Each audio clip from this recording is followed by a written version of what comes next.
हम sir start करते हैं। 2-3 पार्टिसिपेंट्स हैं वो लेट हैं, लेकिन चलें हम पहले ही काफ़ी लेट हो गए हैं, शुरू करते हैं। सबसे पहले मैं आप थोड़ा सा तारफ़ करा देता हूँ अपनी कंपनी का, लैबको पाकिस्तान का। This is our second batch और हमारी कंपनी का ये मिशन है कि जितने भी लोग वॉशिंग पाउडर का काम कर रहे हैं पाकिस्तान में या अदर कंट्रीज़ में, उनको इस काबिल बनाया जाए कि वो अपने वॉशिंग पाउडर की जो फॉर्मूलेशंस हैं वो खुद डेवलप कर सकें। एक बात, दूसरी बात अहम ये है कि हमने उनको ये गाइड करना है कि किस तरह एनालाइज करने हैं रॉ मटेरियल्स के, फिनिश प्रोडक्ट्स के और वॉशिंग पाउडर के बेसिक कंसेप्ट्स के बारे में, वॉशिंग पाउडर की बेसिक प्रॉपर्टीज़ के बारे में इंशाल्लाह हम Aahista Aahista step by step सबको बताएंगे। ये जो हमारी आज का सेकंड बैच है, हमारा फर्स्ट डे है, प्रैक्टिकल डे है हमारा। इसमें हम ज़्यादा प्रैक्टिकल करेंगे, सिखाएंगे आपको कि how to check AD of washing powder, how to check total alkali of washing powder, how to analyze sulfonic acid, purity of sulfonic acid, how to analyze purity of SLE या sodium lauryl ether sulfate and how to analyze purity of SLS। तो आज का दिन का ये है। इसके बाद नेक्स्ट 14 डेज के अंदर हम आपसे ये गुजारिश करेंगे कि अगर तो आपके पास लैब है तो फिर तो अच्छी बात है, अगर नहीं है तो फ़ौरन कोशिश करें 1-2 दिन के अंदर इक्विपमेंट्स खरीदें और परचेज करके अपने अपने सेटअप्स पे जाएं और हम 14-15 दिन तक हम आपके साथ फ़ौरन फुल कोऑपरेट करेंगे हर लिहाज से कि आप अपनी जाके लैब बनाएं। अगर कुछ लोगों के पास बनी हुई है, उसमें जो जो कमियां हैं उसको ठीक करें, हम आपको बताएंगे कि जो जो कमियां उसको ठीक करें और उसको फिर प्रोसेस तरीके से लेकर चलें, क्योंकि वरना ये चीज़ें भूल जाती हैं। ठीक है ना, हम नोट्स भी देंगे आपको, इसके लिख के नोट्स रिटर्न फॉर्म में दे देंगे, तो हार्ड कॉपी देंगे आप, ताकि वो आपके पास सबूत रहे और कभी भूल भी जाए तो वहां से आप पढ़ सकें। ठीक है, फिर भी कोई मसला हो, आप व्हाट्सएप सपोर्ट हमारे पास, आपके पास 14 दिन की होगी, तो आपने कोशिश करना है कि उसके अंदर अंदर अपनी चीज़ों को डेवलप कर लेना है। ठीक है, तो ये हमारा मेन मकसद है। अच्छा, लैब की अहमियत के बारे में थोड़ी सी बात कर देते हैं कि what is the importance of lab in washing powder business.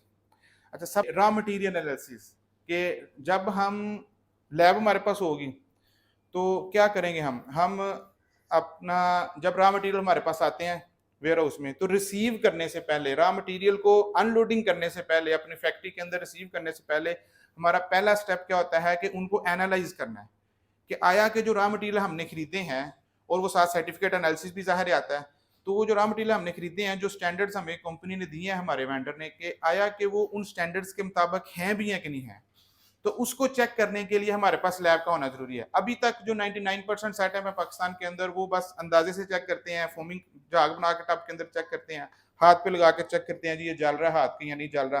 तो ये सारे मतलब कह लें कि अनऑथेंटिक वेज हैं to analyze any raw material.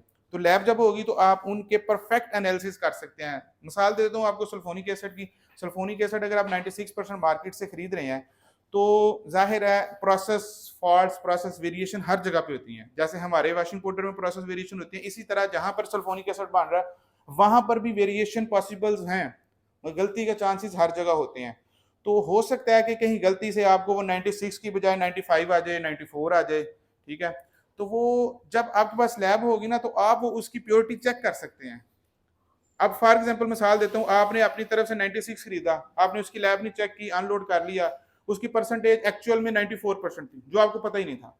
आपने क्या किया, सेम परसेंटेज के साथ आपने वॉशिंग पाउडर के अंदर उसको फॉर्मुलेशन, जो पुरानी फॉर्मुलेशन चाह रही थी उसको एडजस्ट कर दिया, तो क्या होगा, अल्टीमेटली जो आपकी फाइनल प्रोडक्ट है उसकी एडी कम आ जाएगी।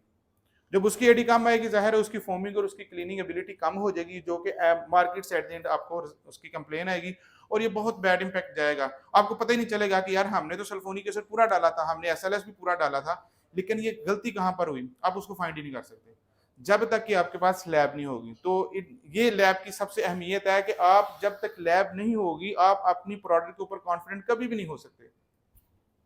ठीक है, और दूसरी बात यह है, तीसरा पॉइंट लैब की अहमियत के बारे में यह है कि develop and maintain the quality standards of our product. अच्छा, तीसरा जो ये भी बड़ा अहम पॉइंट है, हमने रॉ मटेरियल उतार लिए, ठीक है, अपने वेयर उसमें ले गए, उनके एनालिसिस कर लिए, उनके एनालिसिस ठीक आए, एज कंपनी ने जो हमें एनालिसिस स्टैंडर्ड्स दिए थे उसके मुताबिक आ गए। अब हमने क्या करना है, उसको प्रोडक्शन में लेना है। अच्छा, प्रोडक्शन में हमने फॉर्मुलेशन ऑलरेडी डेवलप की होगी, वो फॉर्मुलेशन डेवलप करके हमने उसके अकॉर्डिंगली अपनी प्रोडक्शन कर ली, और जब हम प्रोडक्शन कर लेंगे उसकी, तो प्रोडक्शन करने के बाद फिर हमने देखना है कि जो हमने फॉर्मुलेशन सेट की थी उसके मुताबिक ये स्टैंडर्ड्स होने चाहिए थे। सपोज मिसाल के तौर पे मैं आपको समझा देता हूँ, हमने एक फॉर्मुलेशन स्पेंड अपना डेवलप की, जिसकी एडी हमने डिफाइन की थी कि इसकी एडी एडी जो है वो 12% आनी चाहिए। सपोज इसकी टोटल अल्कली आनी चाहिए 13%, इसके अंदर जो है वो पीएच इसकी आनी चाहिए 10.5, ठीक है। अब ये 3-4 स्टैंडर्ड है, इसके 60% इसके अंदर होनी चाहिए, 35%, जस्ट सपोज मैं कर रहा हूँ। अच्छा, ये 4 मेन टेस्ट हैं जो होते हैं। अच्छा, हमने वो स्टैंडर्ड डेवलप किए हुए हैं कि हमारी प्रोडक्ट के इतने इतने आने चाहिए। अब असूली तौर पे जब आपने चूंकि रॉ मटेरियल की एनालिसिस किए हुए हैं, वो आपके मुताबिक है, तो फिर इनके भी फॉर्मुलेशन के मुताबिक उतने ही आने चाहिए। अगर कम आएंगे तो फिर आपने फौरन आपको पता चल जाएगा कहीं हमारी प्रोडक्शन में फॉल्ट हुआ है, कोई चीज कम ज्यादा डली है, ठीक है ना।